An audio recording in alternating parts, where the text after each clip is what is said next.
фарида шарифоваи 30 сола ва модари 3 фарзанд ҳангоми таваллуди тифли чаҳорумаш дар зоиҷгоҳи ноҳияи Файзобод фавт дид. Ӯро соати 7 субҳи 16 июли соли 2020 ба таваллудхона бурданд ва пас аз тақрибан 1.5 соат хабари маргашро шуниданд.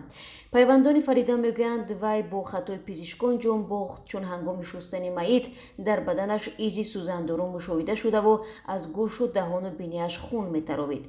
мақомоти тафтишотӣ гуфтанд, дар ин қазия табибон гуноҳ надоранд. бо ин ҳол аз аввал ангушти иттиҳоми пайвандони Фарида Шарифова ба сӯи Шарқия Мирзоева, момудояи навбатдор дар таваллудхонаи ноҳияи Файзобод равона шуда буд. Шарқия Мирзоева мегӯяд, коре накардааст ки боис ба марги ин зан шуда бошад, вале 3 декабри соли 2020 бо хоҳиши худ аз кор рафт.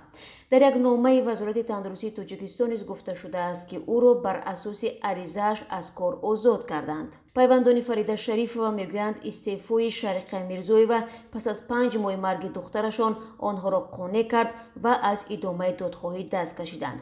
аммо оё расидан то ба ин нуқта барои хонавода осон буд?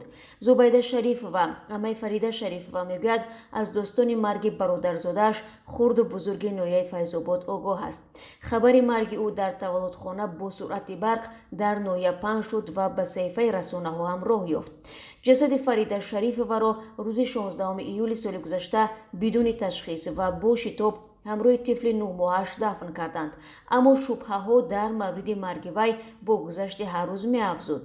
дар рӯзҳои баъдӣ пайвандони Фарида Шарифова аз пизишкони бемористон иттилоъ ёфтанд, ки Шарқия Мирзоева ба ӯ доруи окситотсин додааст то зудтар таваллуд кунад.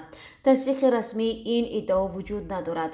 хонаводаи зан ангезаи ин амалро ба дарёфти подоши рабт медиҳанд, ки ҳангоми таваллуди тифл пайвандони зан ба момудояҳо медиҳанд, иддаое ки Шарқия Мирзоева онро рад мекунад. Зубайда Шарифова, амаи Фарида, мегӯяд, танҳо мактуб ба дастгоҳи иҷроияи президенти Тоҷикистон боис шуд, ки қисман ба доди онҳо расидагӣ шавад. дастгоҳи иҷроияи президент бо ирсоли номае ба Вазорати тандурустӣ дастур додааст, ки арзи шаҳрванд Абдураҳим Шарифов, сокини ноҳияи Файзобод, баррасӣ карда шавад.